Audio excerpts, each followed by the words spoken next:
I grew up in more of a city environment than where I live now, and I have certainly learned that plants have lots more names than just the one that I might have known.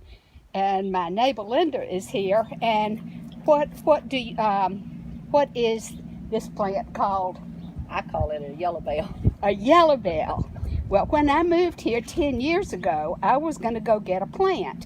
And she said, oh, all you have to do is just break a limb and stick it in the ground.